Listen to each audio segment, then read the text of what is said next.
नमस्कार. सर्वांचं सहर्ष स्वागत.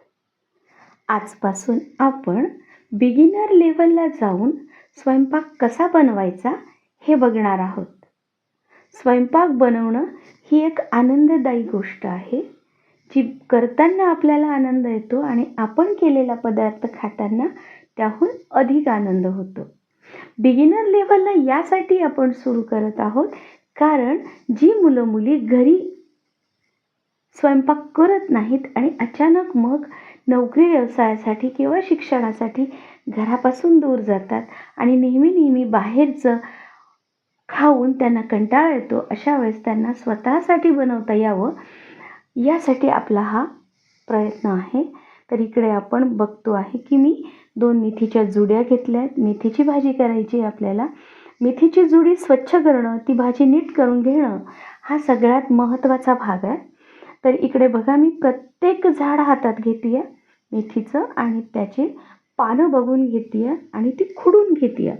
पानं खुडत असताना सगळ्यात महत्त्वाची काळजी ही घ्यायची आहे की आपल्याला नखाचा वापर नाही करायचा आहे, चाकूचा पण वापर नाही करायचा.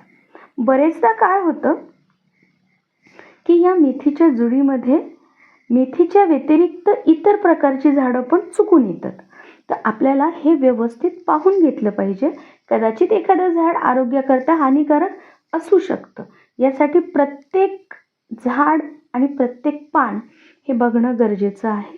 वेगवेगळ्या रेसिपीसाठी वेगवेगळ्या प्रकार केला जातो. काही वेळेस आपण अशा प्रकारची पानं बघतो की ज्याच्यामध्ये पांढरी रेषा आहे, म्हणजे इकडे अळी होती, असं पान घ्यायचं नाही आहे, तिडकं पान घ्यायचं नाही आहे. मला हे म्हणायचं होतं की वेगवेगळ्या रेसिपी करत असताना आपण मेथीवर निसताना पण वेगवेगळे प्रयोग करू शकतो. काही वेळा आपण कोवळ्या दांड्या पण घेऊ शकतो, पण आज इथं आपण फक्त पानं घेतली आहेत. आता ही पानं मी एका मोठ्या वाडग्यात घेतली आहे, त्याच्यामध्ये पाणी घातलं आहे आणि त्यांना धुवून घेते आहे. 5 ते 6 वेळा आपल्याला हे धुवून घ्यायचं आहे. पाणी घ्यायचं वाडग्यामध्ये आणि ती मेथी त्याच्यात टाकायची आणि तिला परत हाताने दुसरीकडे घ्यायचं. म्हणजे काय होतं, दुसऱ्या भांड्यात काढलं की तुम्हाला त्या वाडग्यातल्या पाण्यामध्ये माती तळाशी दिसेल, ती फेकून द्यायची. परत हीच प्रक्रिया 2, 4, 6 वेळा करायची.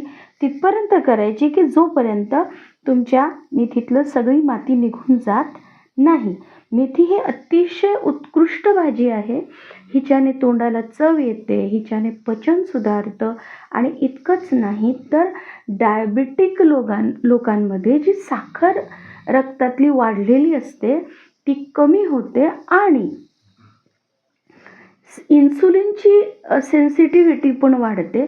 आरोग्याकरता अतिशय उपयुक्त अशी ही भाजी आहे आणि हिच्यामध्ये आपल्याला व्हिटॅमिन ए, व्हिटॅमिन सी आणि के पण मिळतात. तर इकडे आपण मिरच्या घेतल्यात, तुम्ही बघितलं असेल. मिरचीमध्ये छान कलर व्हेरिएशन आहे. 2 प्रकारच्या मिरच्या आहेत. दोघी मिरचींची चव आणि तिखटपणा हा वेगळा आहे. तो दोघंही आपल्याला ह्याच्यात मिळावा यासाठी मी मिरच्या ह्या कॉम्बिनेशनमध्ये घेतल्या आहेत. मिरच्या स्वच्छ धुवून घ्यायच्या आहेत, त्यांची देठं काढायची आहेत. टोकाकडचा भाग जर खराब असेल किंवा काळवंडला असेल तर तो काढायचा आहे आणि छान बारीक त्या मिरचीला आपण कापून घेणार आहोत. मिरची बारीक कापली तर काय होतं की जेव्हा आपण तिला तेलामध्ये तळतो तेव्हा ती छान तळल्या जाते, थोडी क्रिस्पी होते आणि मग तिची चव जी आहे ती एनहान्स होते. तर अशा पद्धतीने मी इकडे मिरच्या कापून घेत आहे. चॉपिंग बोर्डचा पण एक आहे की प्लास्टिकचा चॉपिंग बोर्ड वापरायचा नाही आहे. पोळपाट जर असेल आपल्याकडे लाकडाचं किंवा स्टीलचं तर ते खूप उत्कृष्ट. नाहीतर चॉपिंग बोर्ड आपण वापरतो तो लाकडाचाच असावा असं माझं मत आहे. कारण जेव्हा प्लॅस्टिकच्या ह्याच्यावर आपण कापतो तेव्हा नाही म्हटलं तर त्याचे काही पार्टिकल्स हे आपल्या जेवणात जाऊ शकतात. आता कांदा घेतला आहे छान. कांद्याचं मागचं जे बूड आहे ते आपण चाकूच्या साहाय्याने काढून घेतो आहे. पुढचंही काढलं. कांद्याचा पुढचा भाग जो आहे तो थोडासा मला वेगळ्या रंगाचा वाटला, त्यामुळे जेव्हा मी त्याच्या 2 फोडी केल्या तेव्हा मी त्याचा तो पुढचा भाग जो आहे तो काढून घेतला, जेणेकरून कोणताही दूषित किंवा खराब झालेला भाग आपल्या जेवणात जाऊ नये. अशा पद्धतीनं आपण आता कांदा चिरून घेणार आहोत. कांदा चिरत असताना नवीन असाल तर नक्कीच बोट आणि सुरी ह्यांना एकमेकापासून दूर ठेवा. प्रयत्नानं आणि नेहमीच्या सरावानं कापणं हे सुकर होतं. तशा पद्धतीने आता आपण कांदा कापायला घेतला आहे. पहिला जी फोड आहे त्याचा पुढचा भाग मला नाही आवडला होता, तो मी काढून टाकला. अशा पद्धतीने आडवं कापलं आणि मग परत उभं करून कापलं. ही कांदा कापायची एक स्टाईल झाली. ही मी आत्ता नव्यानं म्हणजे काही दिवसापासून वापरते, नाहीतर ही पूर्वापारपासूनची पहिल्यांदा उभं बारीक कापायचं आणि मग त्याला आडवं करून परत कापायचं. अशा पद्धतीनं आपण हा चौकोनी आकारामध्ये कांदा बारीक चिरून घेतलेला आहे.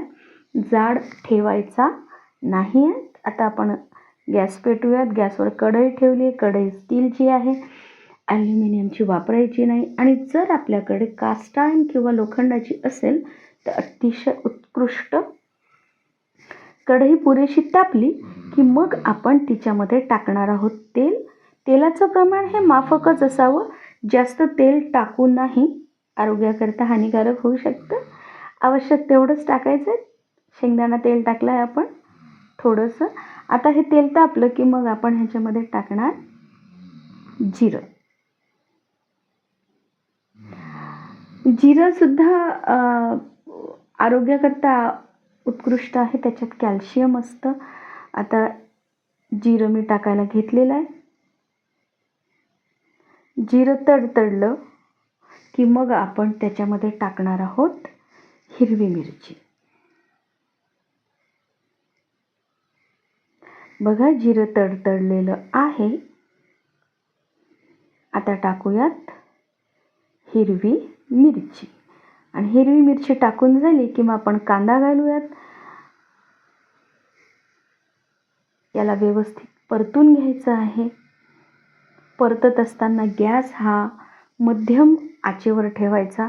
खूप मोठा नाही करायचा, आणि खूप मोठा केला तर करपण्याची शक्यता आहे. आणि गॅसची फ्लेम जर खूप कमी केली तर मग ते लवकर होणार नाही. मग आपण कांदा घातला. आता कांदा आणि मिरची व्यवस्थित परतून घ्यायची आहे. हे परतत असताना ह्याच्यामध्ये आपल्याला मीठ घालावं लागणार आहे. कारण मीठ घातल्यानंतर काय होतं की मिरची आणि कांद्यातलं जे पाण्याचं प्रमाण आहे, म्हणजे जो पाण्याचा जो घटक असतो त्याच्यामध्ये, तो घटक बाहेर येण्यास मदत होते. त्याच्यामुळे कांदा आणि मिरची पटकन परतली जाते आणि मी मागं म्हटलं त्याप्रमाणे क्रिस्पी पण होते. इकडं मी मीठ टाकते आहे.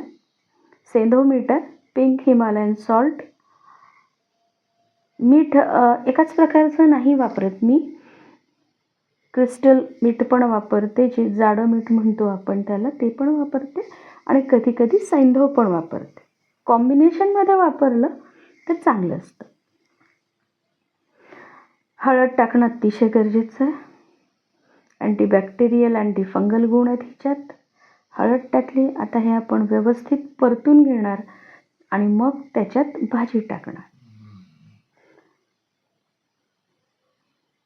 ही भाजी करायला फार काही वेळ लागत नाही. अतिशय कमी वेळात होते, चविष्ट होते.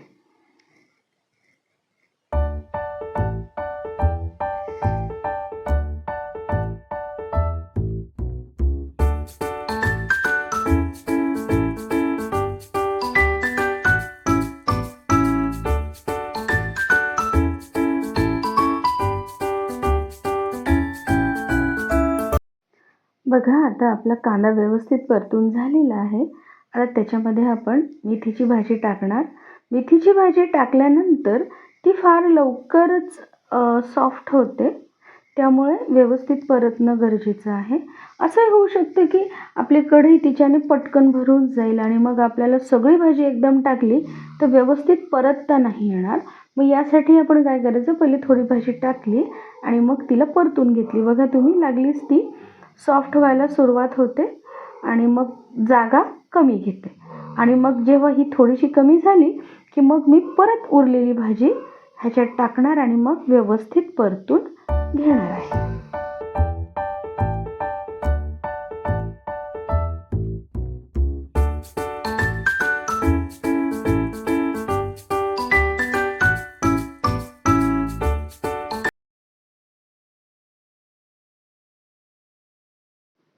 इथं आपली भाजी व्यवस्थित परतून झाली आहे. ती छोटीशी पण तिचा बघा तुम्ही व्हॉल्यूम कमी झाला आहे आणि या लेव्हलला काय होतं की मेथीची भाजी स्वतःचं पाणी रिलीज करते. तर हे पाणी रिलीज होणं अतिशय गरजेचं आहे. तुम्ही जर नीट बघितलं तर थोडंसं पाणी तुम्हाला इकडे दिसतंय. आज आपण कोरडी भाजी करणार आहोत, त्याच्यामुळे हे सगळं पाणी आपल्याला इकडेच आटवायचं आहे. तर हे आटेपर्यंत आपल्याला ही भाजी मध्यम आचेवर शिजवून घ्यायची आहे. वरून पाणी आज आपण ह्याच्यात टाकणार नाही आहोत. इकडं बघा ही पूर्णपणे कोरडी झाली आहे. आता ही कोरडी झाल्यानंतर मी हिच्या मध्यभागी थोडीशी रिकामी जागा तयार केली आणि त्यामध्ये आपण टाकणार आहोत थोडंसं तेल. आता हे थोडंसं जे तेल आहे यामुळे ही भाजी थोडीशी खरपूस होणार आहे. ही माझ्या आईची पद्धत होती की आई या पद्धतीने मेथीची भाजी करायची. अर्थात आपण आपल्या आईकडनं शिकतो आद्य गुरु. तर अशा पद्धतीनं ही भाजी कोरडी झालेली आहे आणि खाण्यासाठी रेडी आहे. यासोबत तुम्ही गव्हाची पोळी किंवा बाजरीची भाकरी, ज्वारीची भाकरी खाऊ शकता. धन्यवाद.